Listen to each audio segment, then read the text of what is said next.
secret is to open the box upside down. Comes out better that way. There's a hot stand. Here's this thing. And this stuff.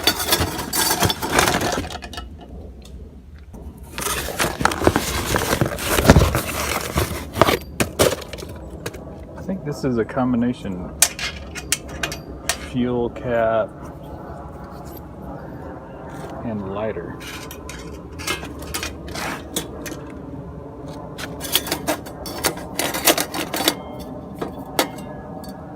This is all, hey, spare wicks. That's handy when I clog these up. They're made out of some really coarsely woven stuff, so I don't know that they're going to clog up very easily anyway. I may try running this thing on diesel fuel. Fitted or threaded so you can turn it in such a way that your little fat fingers can get a hold of it.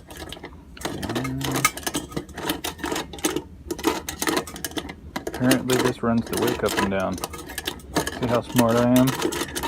You didn't realize you were dealing with such a genius. Speaking of genius, pretty sure this whole thing was designed by rocket surgeons. I mean, how else could they come up with such a intricate design? So, anyway, you got all these very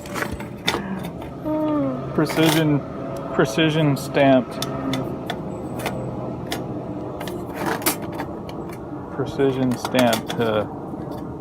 flame diffusers and chimney effect creators. Oh gosh. Okay, so this thing is so bent that it interferes with the wick coming up, so I'm going to have to make a few adjustments here. Apparently it wasn't made by rocket surgeons.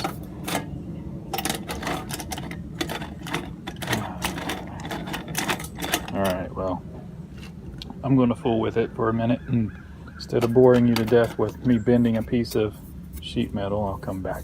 Kindly ignite all the wicks in the burner. If not all the wicks are properly ignited or heavy smoke appears, check if the burner and the chimney are properly positioned. No, they are not properly positioned because they are bent. They're crooked more than a politician. So, expect heavy smoke, I guess? Oh yeah, the very first direction is to use kerosene only. Now, I'm not dumb enough to use gasoline, but I am dumb enough to use diesel fuel.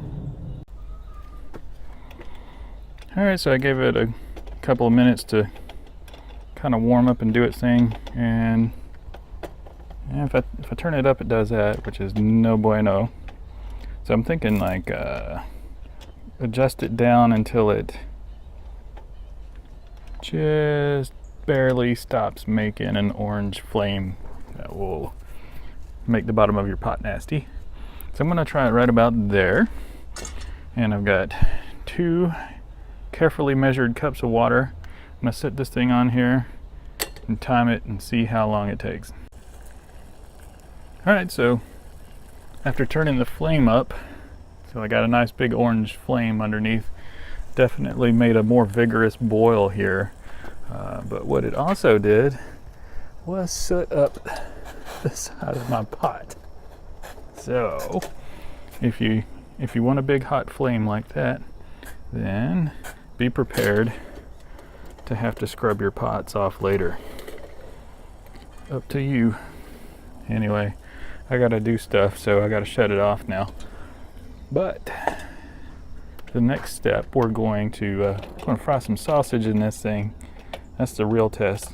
So, all right, I've turned the burner all the way down. I've cranked it as far left as it will go, and there's still a flame in here. So, this is supposedly, according to the directions, this is going to shut it off. Let's see if this flame extinguishes. They also say don't blow it off with your mouth. Don't extinguish the flame with your mouth. That'll do bad things to the wick or something, or maybe to your face. I forget what they said. So after about like 2 solid minutes, this thing fired up, and it's doing its cool little catalyst thing where it vaporizes the fuel and burns it cleanly. I had one wick over here that didn't want to light no matter what. Usually, even when I skip one, usually the last time I lit it, the only other time I lit it, when I missed a couple of wicks, they just kind of caught on their own. And maybe that one would have, but I just went back in there after a minute and it still hadn't caught. I just went back in there and lit it manually, and everything seems to be doing good now. It's got that crazy orange flame, so I'm going to turn it down to the setting that does not soot your pan up. We're going to set our delicious bacon. Now, this isn't exactly the steadiest of platforms here, and the sheet metal that this thing is stamped out of, it's pretty thin, it's kind of flimsy. I mean, I don't even know how that happened, honestly. It was just like that. So the point being, if you're gonna set a big cast iron pan on top of the thing, just kind of be careful, you know. Make sure you don't bend it down or anything. Oh, and here's another thing. Whatever that zinc-looking coating that they put on all the little metal catalyst heat deflector shield pieces. This is after just one use that I showed earlier in the video, and after using it once, letting it cool off, it looks like this. So that stuff's just gonna flake right off, and it's probably poisonous and carcinogenic, and really probably not something you want in your food. So something to keep in mind. So a word about heat deflectors. You learn pretty quick if you do a lot of cooking outside that if it's a breezy day, the wind will just blow the heat right away from your whatever it is you're cooking, and it can make a big difference in your cook time and how much fuel you have to spend. In fact, if you do like lightweight hiking, you'll carry a tiny piece of tin or foil or something around with you, just for that very reason, so you don't use up all your camp stove fuel just trying to, you know, cook up your dinner. So it's a kind of a breezy day today, unlike when I was last filming. It was dead still then, but now we got a little gusts of wind come up, and I think it's not really having that big of an effect on this thing. It's cooking right along. I mean, it's not the hottest thing in the world. My stove inside could beat it, no problem. But I'd say it's like on a regular electric stove, like I'd cook on indoors. It's about like the medium heat setting, and the wind doesn't seem to be hurting it too much.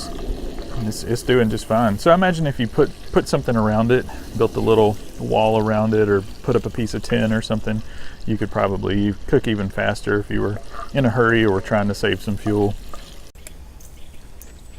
All right, so I just drained a bunch of the grease off because this is cheap bacon. It's greasy, and we're frying up pretty good now. I turned the heat up one more little notch there because I can get away with it. It just barely starts to make the little orange flame, so I wanted a little extra heat out of it. And it's not bad. It burns pretty clean overall, but occasionally you get a little whiff of some nasty chemical-y smell. And it's not the smell that diesel fuel usually smells like when it's burning. So I don't know if it is the diesel is just combusting in some weird way in the hydrocarbons, or, you know, forming chains of weird nasty chemicals, or if it's just this coating that's burning off still, or some paint or something like that. Anyway, it's not bad. It's just every now and then you'll get a little whiff of some nasty chemical smell. No doubt it isn't good for you. Maybe you want to just light this thing and let it burn off for a long time. Just let it sit and run a tank of fuel through it. I don't know, but that's that. I'm gonna keep an eye on it and see if it keeps stinking like that. I'm gonna keep cooking with this thing and just kind of get an idea of its durability and longevity. I don't know, but anyway, something to keep in mind. I do get like a tiny, when the wind gusts like it just did and it kind of blows the flame, you'll get just a tiny puff of the diesel fuel kerosene kind of uncompletely combusted smell, but that's very rare. And so I think overall, I mean, despite its flimsy construction, I think the darn thing actually does its job pretty well. All right, so it's done. I'm gonna shut it down. That took 18 minutes to fry 9 pieces of bacon. How sad is that? That was 9 full-size pieces of bacon, and then it reduced down to that. That's what you get when you buy cheap bacon.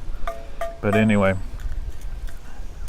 that's that. I'm calling it done because that's how I eat my bacon there. 18 minutes outside in the cold with the wind blowing. So your miles may vary, but overall, I mean, for what it is, I'm not unhappy with it. I paid like 16 bucks, and that's including shipping and everything, to get this thing on a boat from China over here. $16 total. And you shouldn't open this thing while it's hot,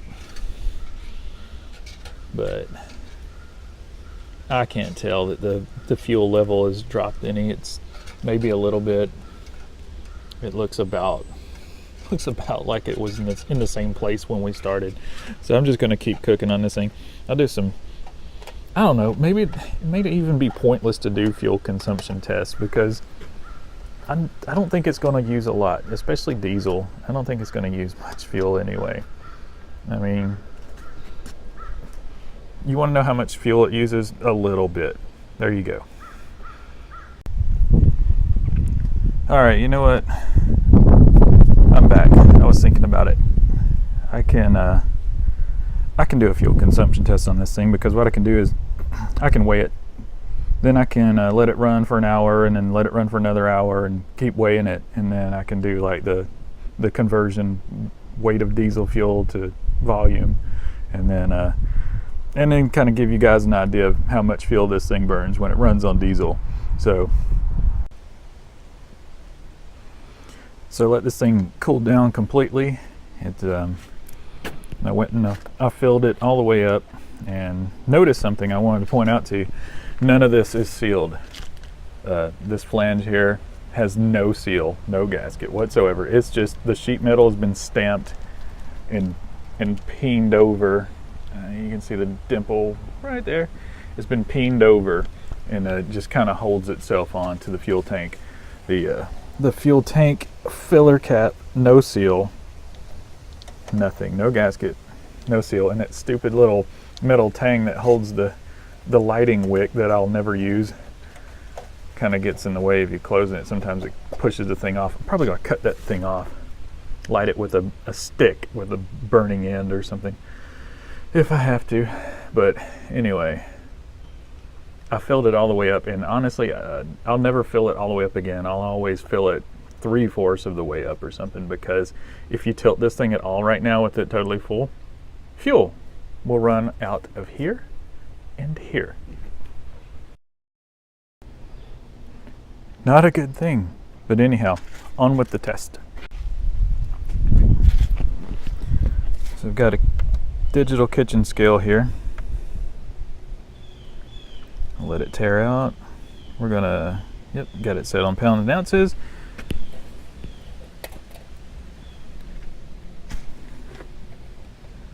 Gonna set it squarely on here, and 2 pounds, 15.6 ounces. So we'll record that, let it burn for an hour, extinguish it, and then weigh it again.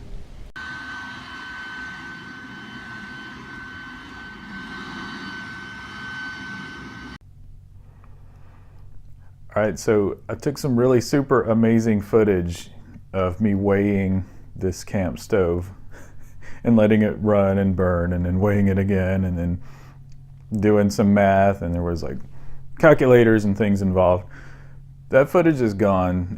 It got deleted. So this is what happens when you use your phone for work and your YouTube videos, is sometimes things get shuffled around and then accidentally deleted with the project folder. So anyway, I did the math. I converted the weight. I weighed the stove again after 2 hours, and I used that to figure out how much diesel fuel I had burned by weight. Then I converted that into volume of diesel fuel, and it ended up being, excuse me, it ended up being 6 ounces. 6 ounces of diesel fuel, ran that stove at operating range, you know, where you would have the flame adjusted to burn efficiently, as hot as possible, without, you know, making a bunch of black soot on the bottom of your pan. And that sounds pretty good. I mean, if you think about it, you could have fried bacon for 2 hours. So 6 ounces, that's half of a can of Coke. That's not bad at all. So the thing seems to be pretty efficient.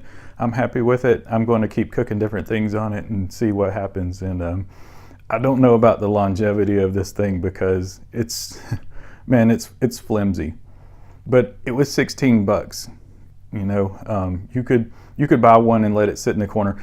All it is a wick and some metal pieces. There's nothing to go bad. There's no springs or O-rings or anything on it. There's no pumps. I mean, you could just set it up on the shelf, and if the snowstorm blows through, you could put some diesel or kerosene, you know, whatever in it, and then you could have a little stove. So, you know, I'm going to try to wear mine out. I'm going to keep using it just for fun. I'm going to cook on it and see how long the thing actually holds up. I may buy another one though and just put it to the side, just because it's a love-hate thing. I mean, I hate how flimsy it is, but I love how inexpensive it is, and the fact that the thing actually works, that it can take diesel fuel and burn it in a wick system and burn it so cleanly. I think the design's good. It's just more in the execution, but I'm not complaining at all. The price, you know, the price was right. So, hey, it is what it is.